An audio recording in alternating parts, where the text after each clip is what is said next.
Tayo po muli ay tutunghayan ng ating pagbasa. Hahawin natin ang mabuting balita sa Ebanghelyo ni San Mateo, Kabanatang 20, mga talatang 1 hanggang 16. Noong panahong iyon, sinabi ni Jesus sa kanyang mga alagad ang talinghagang ito, ang paghahari ng Diyos ay katulad nito. Lumabas ng umagang-umaga ang may-ari ng ubasan upang humanap ng mga manggagawa. Nang magkasundo na sila sa upa na 1 denaryo maghapon, sila ay pinapunta niya sa kanyang ubasan.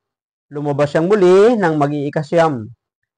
Nang mag-iikalabindalawa ng tanghali, nang mag-iikalima ng hapon, ang mga nagsimula ng mag-iikalima ng hapon ay tumanggap ng tigi 1 denaryo, at nang lumapit ang mga nauna, inakala nilang tatanggap sila ng higit doon. Ngunit ang bawat isa ay tumanggap din ng 1 denaryo. Nagreklamo sila sa may-ari ng ubasan. At sinabi niya sa kanila, "Kaibigan, hindi kita dinadaya. Hindi ba't nagkasundo tayo sa 1 denaryo? Wala ba akong karapatang gawin ang aking maibigan sa ari-arian ko? O naiinggit ka lang sa aking kabutihang loob?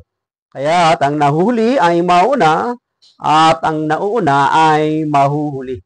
Pagpalain po ng Diyos ang pagbabasa ng kanyang mabuting balita. Wala ba akong karapatang gawin ang aking maibigan sa ari-arian ko? O naiinggit ka lang sa aking kabutihang loob? Ito yung sagot sa ating pong pagbasa nang may magreklamo tungkol sa sahod doon sa mga unang nagtrabaho o gumawa. Ngunit, hindi naman niya talaga dinaya yung trabahador, kundi yun ang kanilang napagkasunduan. Kaya naman nainggit, maaari ay dahil yung mga late nang nagtrabaho ay parehas ng bayad na tinanggap. Oh, yes. Pero ano ang sabi sa ating pagbasa? Wala ba akong karapatang gawin ang aking maibigan sa ari-arian ko?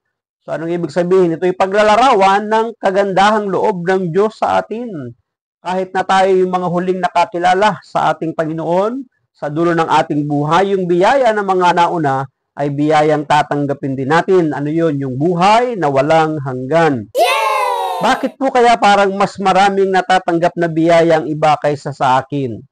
Tandaan, hindi mo na kailangang tumingin at magkumpara ng mayroon ng iba dahil hindi naman nagkukulang ang Diyos sa atin. Totoo yun eh. Ang dapat nating binibilang, yung mga biyayang dumarating at ibinibigay ng Diyos sa atin, huwag nating kinikwenta, tinutuos yung mga pagpapalang tinatanggap ng ibang tao, ng ating kapwa. Bakit? Ang katwiran dyan nagkulang ba ang Diyos sa atin? Hindi. Madalas na nagmumukhang matipid ang Diyos sa kanyang biyaya dahil sa ating kainggitan at pagkukumpara. Yun yung dahilan kaya akala natin kinakapos tayo kasi naiinggit tayo at nagkukumpara.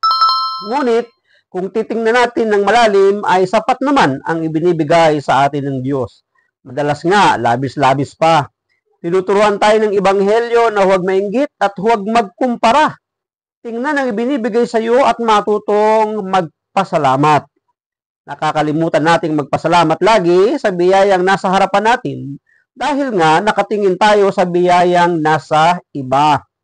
Tunay nating mabibigyang halaga ang biyaya ng Diyos kung may puso tayong marunong magpasalamat. Kaya nga dapat ipagpasalamat natin ang lahat ng tinatangkilik natin sa buhay sapagkat ito yung alam ng Diyos na makasasapat para sa ating mga pangailangan. Kaya nga, dapat maging kontento tayo, huwag tayong nagkukumpara, at maging mapagpasalamat at nakatitiyak tayong masisihan tayo sa anumang mga biyayang ating tinatamasa.